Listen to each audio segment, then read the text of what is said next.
First and foremost, the Indianapolis Colts have hired the former Cincinnati Bengals defensive coordinator Lou Anarumo as their new defensive coordinator. The 6-year coordinator was once nicknamed the Mad Scientist by his players for his efforts against high-powered offenses. He's known as a game-planning savant who isn't afraid to pivot in-game as he sees fit. Unlike Gus Bradley, who mainly ran a simplistic defense, Anarumo runs multiple schemes, which is widely known for its ever-changing adjustments.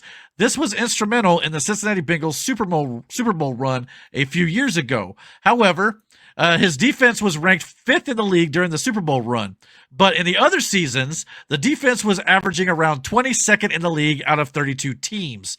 While Anarumo's 2024 Bengals defense was certainly a step back from recent years.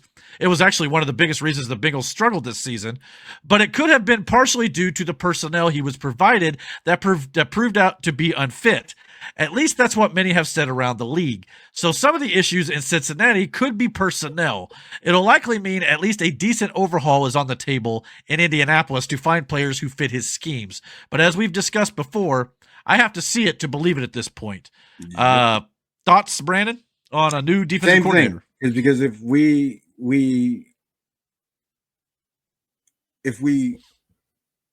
don't fix the issues we have, we're going to be in the same position no matter who you fucking hire. It's the same thing I said about the quarterback. If we don't have anybody to protect him or anything like that, then it doesn't matter. Yeah. But he's got to have the right people to run the scheme. I think it helps a lot of the players on the current defense, but yes, they're going to have to plug and play some or get some new additions too. But I did say, if we're going to start replacing people, then you make it at the staff level first, and then go for players. Don't just start releasing fucking players.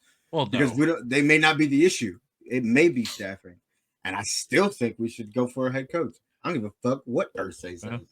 Well, and or GM. Well, it's funny too because me, Nate, and our other friend at work was actually looking at the draft order earlier today, and looking at the quarterback prospects and things like that. And in the first round, it's projected that only 2 quarterbacks are going to go.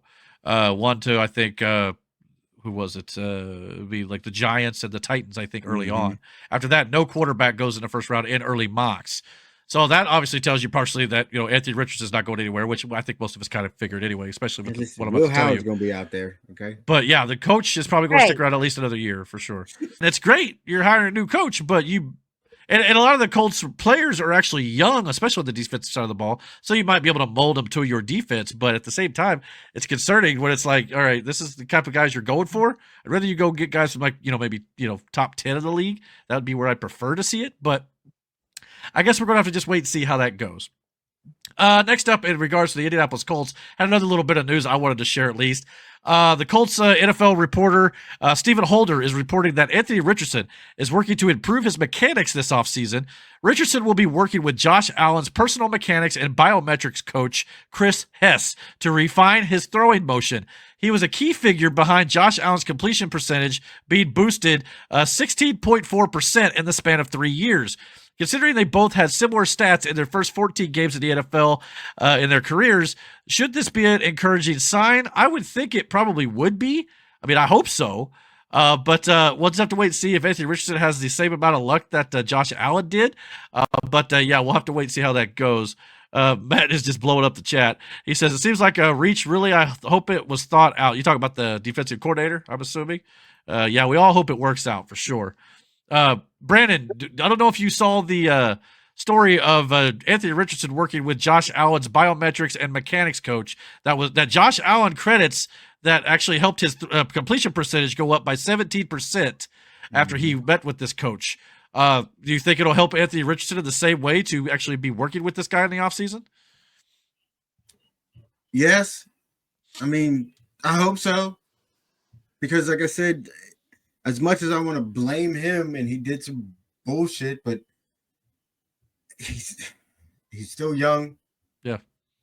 And still a kid. He matures enough and takes these lessons and applies them.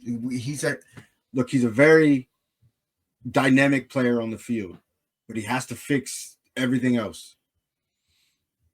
If he can do that, yeah, sure. Will he be Josh Allen? No.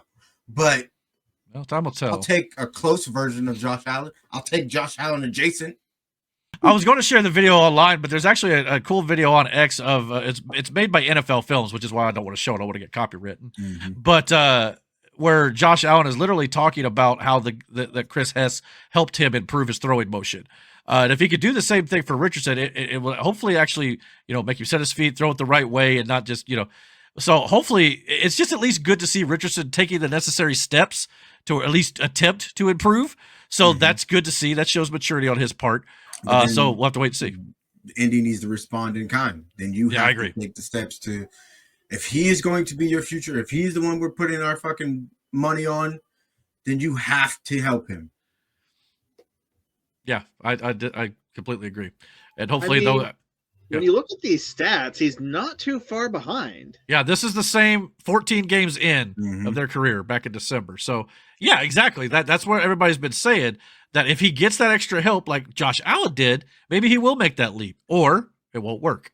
We'll just have to wait and see. But I am glad to see that he's at least tried something different, and he's going after a guy who's proven to have helped a guy before. So, yeah, and Josh Allen raves about the guy. So, at least that's a good sign for sure. But, yeah like you said. Hopefully, sorry. No, fine. Hopefully that means that they're going to keep him on next year so they don't have to go find a quarterback. I think they have no choice. Yeah, I don't think they have a choice. And that maybe they can work on maybe their defense and maybe their run game. Go get another receiver would be nice too. Or at least a pass-catching tight end. We got all these tight ends. Nobody catches a ball. Can't block either, apparently. So, yeah, we got a whole bunch of issues. Yo, he shot. You said that shit. Quentin can't block for shit neither. No. Well, yeah. I mean, it's no secret. That's for damn sure. We need to get them tight ends that, like, the Raiders got and Pittsburgh has two of. And, hell, even Buffalo, he's a big dude. But they get after them fucking, like... We need the second coming of Shannon Sharp at that position. Somebody find that person. Yeah, exactly. And maybe Brock Bowers. So. Yeah, it probably is. I think we might have got we were a little too late. Which I was kind of upset the Colts didn't draft him, but at the same time, working out well for the Raiders for sure. And if they get a quarterback, which that could be interesting too. Thank you for checking out this clip of the Dragon's Den podcast. If you like what you saw here, please consider checking out our live podcast almost every single Friday night here on the channel at 9:30 p.m. Eastern Standard Time. And don't forget to comment, like, and subscribe. And until our next video, guys, take care and God bless.